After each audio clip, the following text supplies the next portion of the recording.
Hoje eu quero compartilhar com vocês alguns sinais de autismo que o meu filho apresentou. Eu não fazia ideia de que esses sinais já eram, estereotipias do autismo e eu não desconfiava.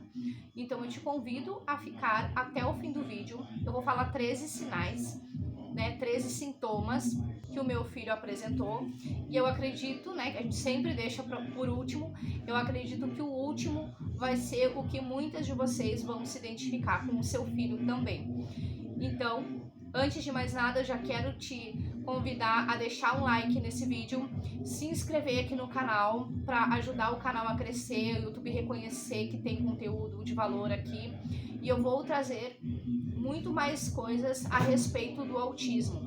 E vou trazer a minha experiência com meu filho, esses sinais que ele apresentou, sinais que ele não apresenta, porque às vezes a gente pensa que a criança tem que apresentar todos os sinais para ser considerado autista.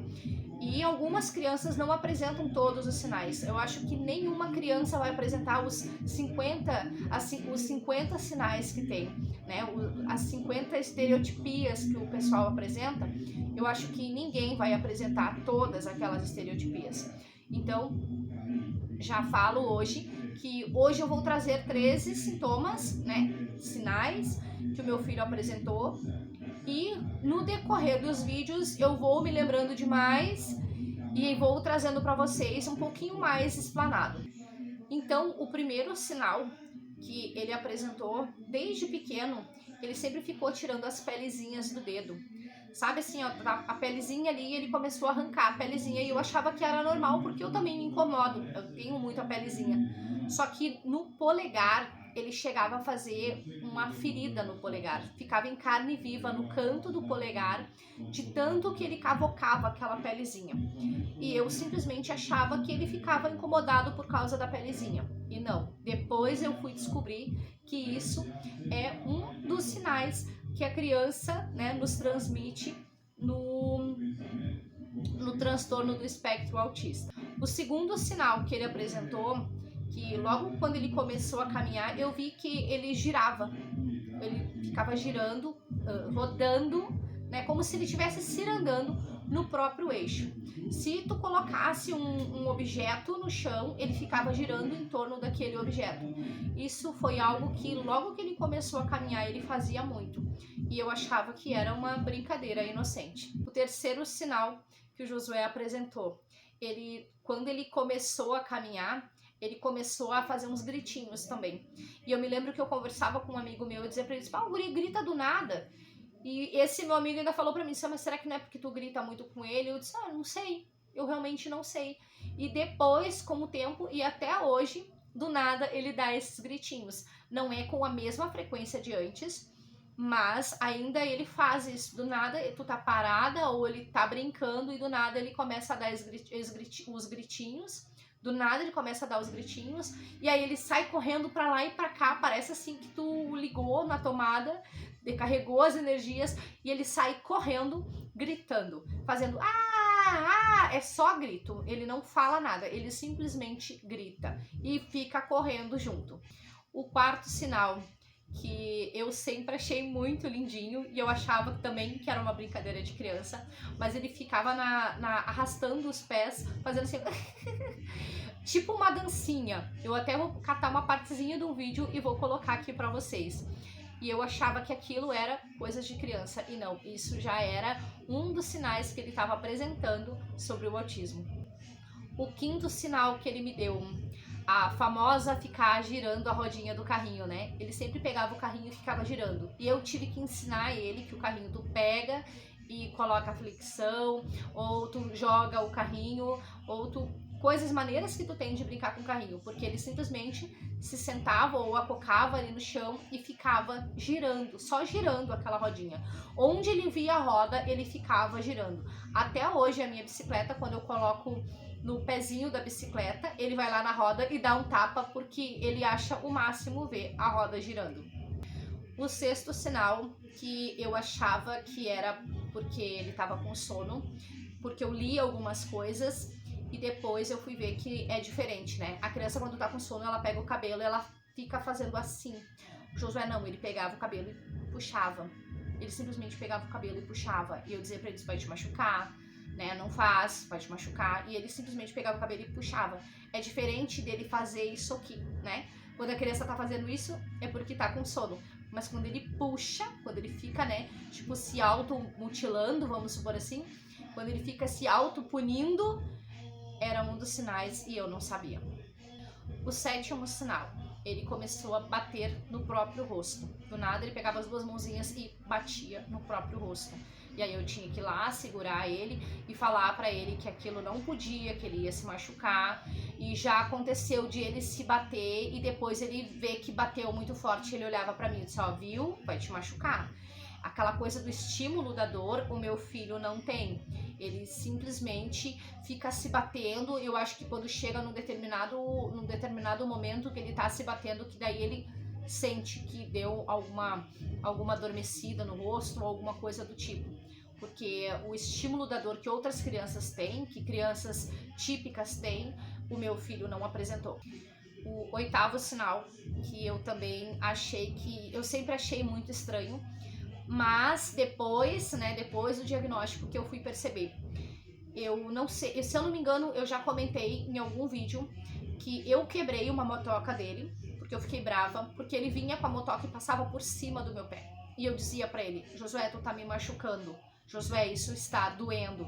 E ele olhava pra mim, ele direcionava o olhar pra mim e dava risada, ele achava graça. E eu dizendo pra ele, cara, tu tá me machucando.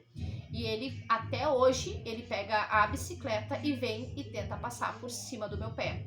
E hoje eu percebo que isso é um sinal. Ele realmente não tem noção da gravidade, que é porque realmente machuca, dependendo do peso. E dependendo do peso que ele passasse, pegar algo mais pesado ou, de repente, pegar algo pesado e jogar no pé, ele realmente vai machucar. E essa noção é algo que ele também não tem. Ele acha graça em vir e pisar em cima do meu pé. O 9º sinal é durante a amamentação, ele não mantinha o contato visual. Eu sempre pensei assim, mas o meu filho mantém o contato visual. Só que quando eu paro para recordar, e eu hoje mesmo ainda amamentando, eu olho para ele, eu começo a olhar para ele enquanto ele tá mamando, e ele me dá uma olhada, mas ele dá a olhada e ele não fixa o olhar em mim, ele desvia o olhar. Ele dá aquela olhada para cima, dá aquele meio que sorrisinho de canto de boca e já desvia o olhar. Ele não mantém o contato visual. Ele não tem esse costume de ficar olhando olho no olho. O 10º sinal, ele demorou para falar. Ele falava, ele me chamava de Dadá, e ele foi falar muito depois de um ano. Eu sei que outras crianças com um ano e pouquinho já começam a balbuciar, e o Josué nem balbuciava, não balbuciava. Ele foi lá perto dos 2 anos que ele foi começar a falar qualquer coisa. E eu lembro que ele começou a falar, eu dizia pra ele, a primeira palavra que ele falou foi Jesus, que eu incomodava muito ele. Mas ele falou Jesus e aí do nada ele parou e não falava mais Jesus e não falava mais nada. Ele começou a falar e do nada ele já deu uma regredida. Então ele demorou de novo para falar e quando falava errado e poucas palavras também. O 11º, que é pular em excesso. Aqui no sofá, por exemplo, ele chega e começa a pular. E aí talvez você vai dizer pra mim, mas é normal da criança pular. Sim, é normal, a criança gosta de pular. Só que uma criança típica vai lá e vai pular 5 minutos, por exemplo. Já uma criança típica, né, não são todos, mas uma criança típica fica pulando aqui a manhã inteira se tu deixar. Ele tem um impulso de ficar pulando o tempo todo. Se deixar, ele fica muito mais tempo do que uma criança típica ficaria. E o 12º, eu falei 13, mas são 12, eu anotei aqui no caderno. Fiz uma colinha para simplesmente expor para vocês e cortei o número 11, não sei porquê. Mas enfim, o último sintoma que o Josué apresentou é, todas as vezes que ele estava brincando, eu chamava ele, Josué, e ele, eu sei que ele me escuta, mas ele sempre ignorava. E eu sei que muita mãe de autista tem a mesma sensação que eu tinha. Eu disse, poxa, será que esse guri tem algum problema de audição? Será que ele não consegue escutar o que eu falo? E aí a gente acaba elevando o tom de voz e a criança continua não dando atenção. Creio eu que toda mãe, eu acho que esse sinal toda mãe vai falar. Se você é mãe de autista, eu te convido a vir aqui nos comentários e dizer se algum desses 12 itens que eu falei, desses 12 sinais, se o teu filho também apresentou, se o teu filho apresenta, se tu tá desconfiada que o teu filho é autista, se você já teve um diagnóstico e ele apresenta algum desses sintomas. Mas eu acredito que o sintoma principal, assim, o mais comum, né, da gente ver é justamente esse. A gente chama o nosso filho pelo nome, a gente chama bebê, neném, a gente dá apelidos carinhosos, eles sabem que é com eles, e a gente tá chamando eles e eles simplesmente ignoram a nossa pessoa, né? Ele simplesmente tá ouvindo, às vezes ele até dá uma olhadinha e já volta para fazer o que ele tá fazendo, ou às vezes fica fazendo nada e ele simplesmente ignora a gente. Então eu deixei por último porque eu acredito que realmente esse sinal é o que mais acontece. E como eu falei, eu te convido a vir aqui nos comentários e me contar se algum desses sinais ou se tem mais sinais, e depois a gente vai conversando um pouquinho e depois a gente vai conversando mais. Porque tem muitos outros sinais que o Josué apresentou e nesse momento eu só me lembrei desses 12 agora. Mas conforme vai acontecendo a semana, conforme ele mesmo vai fazendo, eu vou trazer para vocês alguns sinais que ele apresentou também. Eu espero que você tenha gostado desse vídeo e te convido a ativar as notificações para receber o próximo vídeo. Até mais!